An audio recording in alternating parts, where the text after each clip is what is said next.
One of the common things some of my franchisees say about my team in the national office is when they don't understand the importance of something, they say, oh, but such and such has never had a business. They don't understand what it's like to run a business. Melody, you've had a business, you understand what we're going through, but your team, they don't understand.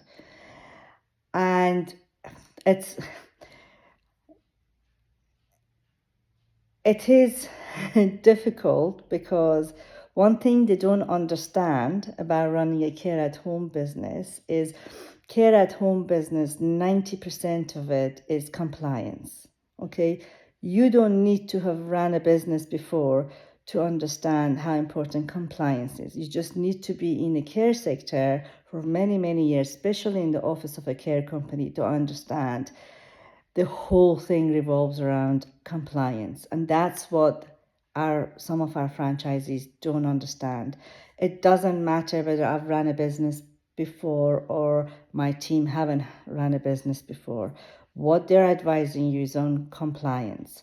And one thing maybe it's good to clarify is when you run a care business, it's all about compliance. You could be providing the best service out there. If it's not documented, it's not happened. Okay, CQC or care inspector can go and speak to your clients, can go and speak to your staff. And yeah, maybe they would be happy that you provided a good service, but if the paperwork is not there, the service is not safe and they score you low. Once they score you low, then basically you're stuck because all your clients, before coming on board, they're going to look at what scores you have. Okay, if you're lucky, you're in Scotland. At least the good thing about Care Inspectorate is they work with you. They give you a timeline, 3 months, 6 months, whatever, to come back and give you a second chance to improve your scores.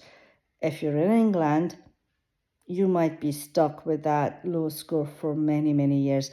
I know of companies that have now been inspected for 5 years in England. I spoke to someone actually a couple of days ago that a company in London hasn't been inspected for 10 years and they have a low score 10 years ago and they've improved a lot since 10 years ago, but still when you go and read the inspection, it's very low, which is very unfair. At least we don't have that problem in Scotland.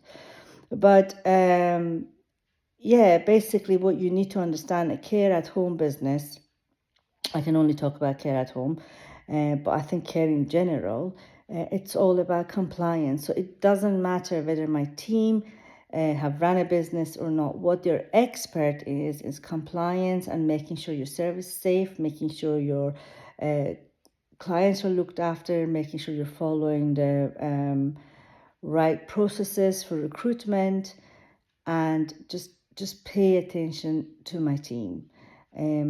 If you are coming to us and buying a franchise, it's because you need the help. If you knew how to do it, like me, you would go and do it on your own. The fact that you come and buy a franchise, that means you need our help, you need our support. You're paying us, so take the advice. I don't understand when franchisee come and they just want to create their own rules. What's the point of paying me then? Waste of money. So if you're thinking about franchising, if you're thinking about going to care at home space, compliance is very, very important.